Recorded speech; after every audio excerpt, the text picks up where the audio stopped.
Kung dati ay kinaiinisan ng karakter ni Makoy De Leon bilang David sa Batang Quiapo, ngayon ay tila bumaliktad ang sigaw ng netizen.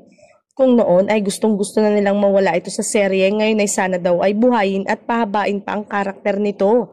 Ito ay matapos na ipakita ang napakalaking character development ni David nang mas pinili nito na kampihan at manaig ang pagiging kapatid kay Tanggol. Tila tuluyan ang magpapaalam si David matapos ang bagong trailer na ipinasilip kanina. Dito ay magkasama nilang lalaban ng kampo ni Miguelito na mauuwi din sa matinding pamamaalam. Samantala, todo pasasalamat si McCoy kay Primetime King Coco Martin at sa iba pang direktor ng serye para sa pagtsatsaga sa kanya mula umpisa. Matatanda ang ilang beses ng pinag-iinitan ng mga netizen at taga-subaybay ang karakter ni McCoy dahil sa epektibo niyang pagganap.